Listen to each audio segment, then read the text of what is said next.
بلکہ فوراً کہا اللہم کل احد افقہ من عمر، اے اللہ لاکھ لاکھ شکر ہے ہر شخص عمر سے زیادہ سمجھدار اور فقیہ ہے۔ فوراً واپس پلٹے ہوئے منبر پہ گئے، اپنے قول سے رجوع کیا اور کہا میں نے کہا تھا مہر کم رکھو، زیادہ رکھو، قرآن میں آیا زیادہ رکھنے کے لیے۔ یہ حضرت عمر رضی اللہ تعالیٰ عنہ ہے۔ آج بھی جو حضرت عمر کی سنت کو زندہ کرتا ہے، عمل کرتا ہے، لاکھوں کروڑوں کے مجمع میں کہا جائے اس سے کہ آپ نے یہ حرام بولا ہے، وہ فوراً سر تسلیم خم کر دیتا، کیونکہ جو شریعت کے آگے سر کو جھکاتا ہے اس وہی اپنے وقت کا تاج الشریعہ بنتا ہے۔ میں نے خود تاج الشریعہ کا یہ جملہ سنا ہے، حرام میں کروں تب بھی حرام۔ تاج الشریعہ خود فرماتے ہیں حرام میں کروں تب بھی حرام ہے۔ انہوں نے شریعت کو اپنے ہاتھ میں نہیں لیا، اسی لیے تاج الشریعہ بنے، اسی لیے تاج الشریعہ بنے۔ حضرت علی رضی اللہ تعالیٰ عنہ، انا مدینہ العلم وعلی بابها۔ پھر علامہ ابو بکر کیسے؟ اب حضرت علی کا جواب سنیں۔ یہ جو جواب دینے جا رہا ہوں یہ بخاری شریف حدیث نمبر 3654 انٹرنیشنل نمبر ہے۔ خطب رسول اللہ صلی اللہ علیہ وسلم وقال ان اللہ خیر عبدا بین الدنیا وبین ما عنده فاختار ذلك العبد ما عند اللہ قال فبكى ابو بکر۔ حضور صلی اللہ تعالی علیہ وسلم تقریر کر رہے ہیں اور تقریر کے پیریڈ میں نبی نے یہ فرمایا کہ اللہ نے ایک بندے کو دو آپشن دیا، دنیا اور آخرت۔ یا تو دنیا کو لے لیجئے یا آخرت کو لے لیجئے۔ ہم لوگ کس کو لیتے ہیں؟ ہمارے سامنے آپشن آئے یا تو 1 کروڑ روپیہ لے لیجئے یا ایک ثواب لے لیجئے۔ ہم لوگ کس کی طرف ہاتھ بڑھائیں؟ میں دعوے کے ساتھ کہتا ہوں 99.99% 1 کروڑ کی طرف جائے گا، 1 کروڑ کی طرف جائے گا۔ اور یہی وجہ ہے کہ بہادر پور سے کرپشن نہیں ختم ہو رہا، جہالت نہیں ختم ہو رہا، کیونکہ انسان مادہ پرست ہو گیا۔ کیا ایک انسان 1 اسکوائر فٹ زمین کے لیے کیس نہیں کرتا ہے اپنے بھائی کے خلاف؟ کیا ایک انسان 1 لاکھ روپیہ کے لیے اپنے بھائی کا مرڈر نہیں کر رہا، مومن بھائی کا مرڈر نہیں کر رہا؟ کیا ایک انسان اپنے کھیت میں پہلے پانی ڈالنے کی خاطر لڑائی نہیں کر رہا؟ برسوں برسوں لڑائیاں نہیں ہو رہی؟ دیوار، تمہاری دیوار کا 1 انچ حصہ میری زمین میں آ گیا تو نہیں تو کیس کر دیتا، مکانی رکوا دیتا، تعمیری کام رکوا دیتا، بند کر دیتا۔ ذرہ برابر رحم نہیں آتا کہ وہ بیچارہ بدل مکان کر رہا 1 انچ زمین لیا نا بھائی، اس کے بدلے میں آپ چھوڑ کے ثواب لے لینا۔ والکاظمین الغیظ والعافین عن الناس واللہ یحب المحسنین۔ اگر آپ نے دے دیا تو آپ محبوب الہی بن گئے۔ وہ 1 انچ زمین چھوڑ دیا، کیس کو اٹھا لیا تو محبوب الہی بن گئے، یہ قرآن بولتا ہے۔ کہاں جا رہے ہیں؟ سی پی او دماغ میں ڈاؤن لوڈ کیا کر رہے ہیں؟ کیا داخل کر رہے ہیں ہم لوگ اپنے دماغ میں؟ 1 انچ کے لیے بھائی کا مرڈر، 1 لاکھ کے لیے بھائی کا مرڈر، اور وہ بھی خصوصاً میں اس 2 بھائی کو دیکھتا ہوں، ایک بھائی 3 سال کا تھا، ایک بھائی 2 سال کا تھا۔ جب چاکلیٹ خریدتا 3 سال والا بھائی تو آدھا دانت سے پھوڑ کے 2 سال والے بھائی کو دیتا، اور وہی بھائی بڑا ہو جاتا ہے تو اپنے بھائی کے نہ دیکھوں اس لیے آنگن میں دیوار اٹھا دیتا ہے، آنگن میں دیوار اٹھا دیتا ہے۔ تو نے فلاں جگہ کا کھیت باپ کا لے لیا، مجھے نہیں دیا، تمہارے خلاف کیس، جا جیل میں سڑ۔ وہ بھائی جیل میں ڈال دیا جس نے آدھا چاکلیٹ پھوڑ کے دیا، آدھا چاکلیٹ پھوڑ کے دیا۔ اگر چھوٹے بھائی کو کوئی مارتا تو وہ 3 سال والا بھائی ڈھال بن کے روکتا ہے، میرا بھائی ہے مت مار میرے بھائی کو، مت مار۔ اور آج وہی مار رہا ہے، یا وہی چھوٹا بھائی بڑے بھائی کو مار رہا ہے۔ میں سمجھتا ہوں وہ آدھی چاکلیٹ کا احساس زندگی بھر کو کھلائے پلائے تو بھی وہ آدھی چاکلیٹ کا بدلہ نہیں دے سکتا، وہ آدھی چاکلیٹ کا بدلہ نہیں دے سکتا۔ اس کی دلیل ہے میرے پاس، اس کی دلیل ہے۔ اگر ایک انسان یہی جلسہ کر رہے ہیں صدام بھائی اور کمیٹی والے مل کر کے، بھائی صاحب چندہ دیجئے، میں جلسہ کرنے جا رہا ہوں، اچھے عالم کو بلاؤں گا، خلیفہ تاج الشریعہ علامہ ابوالکلام کو ضیاء الاسلام سے بلاؤں گا، اچھے نقیب اچھے شاعر کو بلاؤں گا، آپ پیسہ دیجئے۔ ایک نے کہا 100 روپیہ میری طرف، دوسرے دن 200 روپیہ، تیسرے دن 1000، چوتھے دن 4000، پانچویں دن 5000۔ اب یہ بتائیے وہ پہلے دن 100 روپیہ دیا وہ زیادہ ہے یا 5ویں دن 5000 دیا وہ زیادہ ہے؟ 100 روپیہ زیادہ ہے۔ کیونکہ جانتے ہیں کیوں؟ الدال علی الخیر کفاعل، اس نے ماحول بنایا، اور جو راستہ بتاتا ہے اسے چلنے والے کا بھی ثواب ملتا ہے۔ اس کو دیکھ کر کے بعد میں جس نے 5,000 دیا تھا اس کا 100 تھوڑی ہوا، 5,100 ہو گیا۔ یہی وجہ ہے کہ ابو بکر کے احسان کا بدلہ، نبی فرماتے ہیں ابو بکر کے احسان کا بدلہ دنیا میں ہر شخص کے احسان کا بدلہ دے دیا، ہر صحابی کے احسان کا بدلہ دے دیا میں نے، ابو بکر کے احسان کا بدلہ میں نے نہیں دیا، رب دے گا، رب۔ اور سنو، میرے بعد ابو بکر پہ لام تان تم مت کرنا، کیونکہ تم لوگ مجھے جھوٹا کہہ رہے تھے، ابو بکر مجھے سچا تسلیم کر رہے تھے۔ تم لوگ مجھے گھر سے نکال رہے تھے اور ابو بکر مجھے گھر میں جگہ دے رہے تھے۔ تم لوگ میری تکذیب کر رہے تھے، ابو بکر میری تصدیق کر رہے تھے۔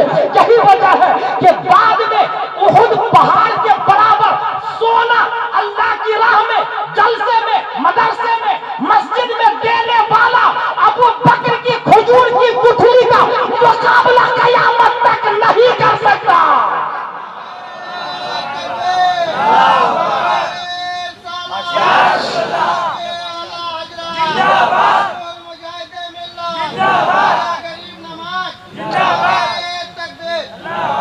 تقریر تو میں کر ہی نہیں رہا، تو ایک درد آ گیا، میں نے بیان کر دیا، نہیں تو میں تمہید بانٹتا ہوں، کچھ اشعار کہتا ہوں، مگر کیا کروں، کس سے بتاؤں؟ حضرت Abu Bakr Siddiq first student of the first teacher, پہلے ٹیچر کے پہلے اسٹوڈنٹ، اور وہ بھی آپ نے کسی ایسے آدمی کا نام سنا جو خود بھی صحابی، باپ بھی صحابی، بیٹا بھی صحابی، پوتا بھی صحابی، چار پشت صحابی، دیٹ از ابو بکر صدیق رضی اللہ عنہ، خود بھی صحابی، باپ بھی صحابی، بیٹا بھی اور پوتا بھی صحابی۔ دوستو آپ نے دیکھے ہوں گے بہادر پور میں بھی بہت سارے دوست، ہم دونوں عید پر سیم کرتا پاجامہ سلائیں گے، ایک ہی ٹیلر کے پاس سلائیں گے، ایک ہی کلر کی ٹوپی پہنیں گے، جوتا بھی ایک ہی طرح سے خریدیں گے، ایک ہی دکان پر، سیم ٹائم میں دونوں جائیں گے نماز عید پڑھنے، واپس ایک ہی راستے سے آئیں گے، ہم دونوں ایک ہی اسکول میں پڑھیں گے، جاب بھی ایک ہی اسکول میں بعد میں کریں گے، شادی بھی عالمہ سے، دونوں عالمہ سے کریں گے، یہ سب کچھ پاسبل ہے۔ لیکن کیا ایسا ہو سکتا کہ بہادر پور میں دو دوست کہے ہم دونوں سیم ٹائم میں مرے؟ یہ نہیں ہو سکتا۔ اگر پلان کر لیا تو حرام حرام اشد حرام، ولا تلقوا بأيديكم إلى التهلكة، دونوں جا کے ندی میں کودے تو دونوں نے حرام کیا، ندیم بھائی دونوں نے حرام کیا۔ جانتے ہیں کیوں؟ اللہ نے ایسی دوستی کسی کی بنائی نہیں، بس مشیت یہ چاہ رہی تھی کہ یہ دوستی صرف ایک کی ہونی چاہیے، اور وہ ہے ابو بکر صدیق کی دوستی مصطفیٰ کے ساتھ۔ مشیت نے یہ کہا محبوب آپ کی عمر بھی 63 سال، آپ کے دوست ابو بکر کی عمر بھی 63 سال، دونوں دفن بھی ایک ہی جگہ۔ کیا آپ نے سنا نہیں اپنے امام صاحب سے منہا خلقناکم وفیہا نعیدکم سے یہ ثابت ہے جو جہاں دفن ہوتا ہے وہی کی مٹی سے وہ بنا ہے؟ تو اس سے غلام جیلانی ازہری اس نتیجے پر پہنچتا ہے ابو بکر صدیق نبی کے بازو والی مٹی سے بنے ہیں، نبی کے بازو والی۔ دو دوست نے ایسا دودھ دیتا آپ پیے اور دوست کی پیاس بجھ جائے، آپ کھائے اور دوست کی بھوک مٹ جائے۔ بخاری شریف حدیث نمبر 3652، جب نبی جا رہے تھے ہجرت میں، دور سے ایک آدمی نظر آیا، حضرت ابو بکر ڈر گئے، یار یہ ہے کون؟ ہے کون یہ؟ کہیں ابو جہل کا جاسوس تو نہیں، سی آئی ڈی تو نہیں؟ قریب آیا تو دیکھا بکری چروا ہوا ہے، قریب گئے، بھائی بھائی بھائی بکری میں دودھ ہے کیا؟ بولے ہاں ہے نا۔ بولے دہنے دو گے؟ بولے ہاں دیں گے نا۔ حضرت ابو بکر صدیق نے اپنے ہاتھوں سے برتن کو صاف کیا، تھن کو بھی صاف کیا، اس کے بعد دودھ نکالا۔ اب آگے جو جملہ آیا، جبکہ سب جانتے ہیں ہسٹری یہ ہے دونوں ہجرت کر رہے تھے، دونوں سفر میں تھے، دونوں بھوکے اور پیاسے تھے، مگر بخاری کا جملہ ہے فَقُلْتُ لَهُ اشْرَبْ يَا رَسُولَ اللَّهِ فَشَرِبَ حَتَّى رَضِيتُ۔ پورے بخاری میں کہیں یہ نہیں آیا کہ ابو بکر نے بھی پیا، بلکہ لفظ یہ آیا ہے دودھ نکالنے کے بعد حضرت ابو بکر نے اپنے دوست پیارے مصطفیٰ کی بارگاہ میں پیش کیا اور کہا یا رسول اللہ آپ پی لیجئے نا. نبی نے پیا فشربا حتی رضیتو, پیا مصطفیٰ نے, خوشی ابو بکر صدیق کو حاصل ہو رہی ہے. Should we notice this word? پیا نبی نے, خوشی ابو بکر کو, یعنی پیا انہوں نے پیاس ان کی بجھ رہی تھی, دوستی اللہ اس کے رسول کی رضا کے لیے. تو یہی ہوتا ہے بھائی, یہی ہوتا ہے. آپ کو لگتا ہے نا کہ نبی کے ساتھ میں حضرت ابو بکر تھے, ایکچولی ہوا یہ کہ جبریل علیہ السلام جب آئے تھے, یا رسول اللہ اللہ نے کہا ہے مکہ شریف چھوڑ کر مدینہ جانے کے لیے. نبی نے پوچھا من معی, who is with me, میرے ساتھ کون؟ تو جبریل علیہ السلام کہتے ہیں کہ اللہ کا حکم ہے آپ کے ساتھ حضرت ابو بکر صدیق جائے. حضرت ابو بکر صدیق جائے.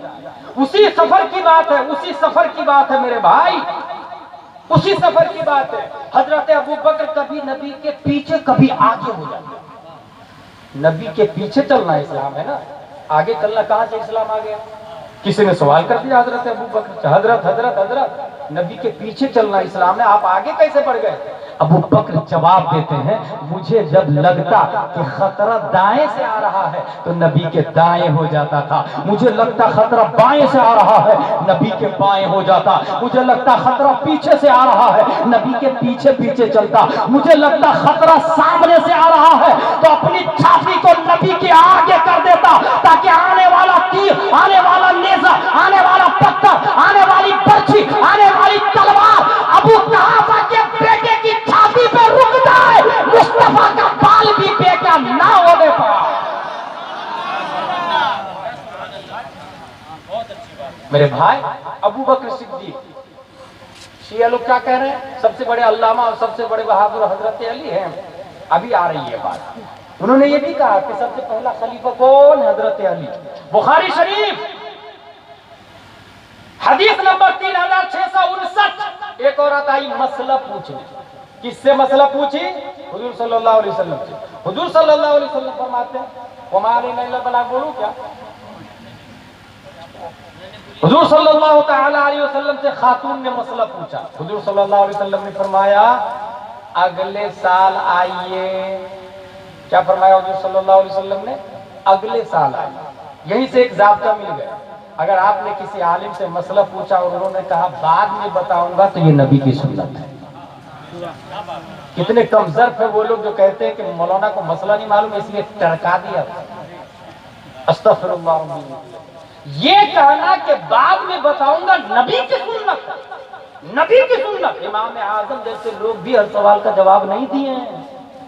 میرے بھائی اسلام کو سمجھے, ڈاؤن لوڈ کرے اپنی میموری میں اسلام. اسلام ہے کیا؟ نبی نے کہا اگلے سال آئیے گا. اب وہ خاتون بھی خاتون تھی, صحابیت تھی نا. انہوں نے کہا یا رسول اللہ اگر اگلے سال آپ نہیں ملے تو؟ تب پیارے مصطفیٰ فرماتے ہیں میں نہیں ملوں تو ابو بکر سے مل لیجئے گا. دو چیز کی دلیل ہو گئی اس میں, میرے بعد خلیفہ کون اور میرے بعد سب سے بڑے علامہ بھی ابو بکر صدیق. جبھی تو کہا مسئلہ ان سے پوچھ لیجئے گا. مسئلے کی بات ہے بھائی صاحب, مسئلے کی. اور صریح حدیث بتاؤں, مسلم شریف حدیث نمبر 2387. نبی نے آخری ایام میں فرمایا لاؤ کاغذ قلم لاؤ, خلافت نامزد کر دیتا ہوں. میرے بعد خلیفہ کون لکھ دیتا ہوں میں, لاؤ لکھنے والی چیز لاؤ. کس نے کہا؟ پیارے مصطفیٰ صلی اللہ علیہ وسلم. پھر نبی خود ہی فرماتے ہیں رہنے دو, اللہ اور مومنین ابو بکر کے علاوہ کسی کو پسند ہی نہیں کریں گے. کیا پتا چلا اس حدیث سے؟ نبی کے بعد خلیفہ کون؟ حضرت ابو بکر صدیق. بخاری اور مسلم دونوں سے ثابت ہے. اب یہ وسیم رضوی اور شیعہ لوگ بخاری مسلم کو مانتے ہیں؟ بالکل نہیں مانتے. وہ لوگ قرآن کو بھی نہیں مانتے. وہ تو کہتے 10 پارے اور نازل ہوئے تھے, بکری کھا گئی معاذ اللہ یہ رب العالمین. شیعوں میں 73 فرقے. یہ نہیں سمجھے گا آپ لوگ شیعہ ایک ہی فرقہ ہے, 73 فرقے. جیسے وہابیوں میں بھی کئی فرقے ہو گئے, شیعہ میں 73 فرقے ہیں بھائی صاحب, 73 فرقے. وہ کہتے 10 پارے بکریاں کھا گئی, اس لیے کوئی حافظ ہی نہیں بنتا اس میں. 10 پارے ہے ہی نہیں, پورا قرآن ہے ہی نہیں, کہ کائے کے لیے حافظ بنو. مگر ہمارا قرآن بولتا ہے اِنَّا نَحْنُ نَزَّلْنَا الذِّكْرَ وَإِنَّا لَهُ لَحَافِظُونَ. قرآن کو نازل اللہ نے کیا. جو اللہ قرآن کو نازل کر رہا ہے وہ اللہ قرآن کو بکریوں سے نہیں بچا سکتا, بکریوں سے نہیں بچا سکتا. وہ اللہ ہے. لوح محفوظ میں قرآن نازل ہوا ہے اور وہاں سے وقفے سے سینہ مصطفیٰ پہ آیا. حضرت جبریل علیہ السلام کے ذریعے, جبریل کے ذریعے بھی اور بلا جبریل بھی قلب مصطفیٰ پہ قرآن نازل ہوا. شیعہ باطل ہے. نبی نے کیا کہا؟ خلافت نامزد کر دیتا ہوں. رہنے دے. اللہ اور مومنین دو باتیں اس میں بھی. اللہ کی پسند بھی ابو بکر ہے اور ابو بکر ہی نہیں, ابو بکر کی خلافت بھی اللہ کی پسند ہے, اور ساتھ میں مومنین کی پسند بھی ہے.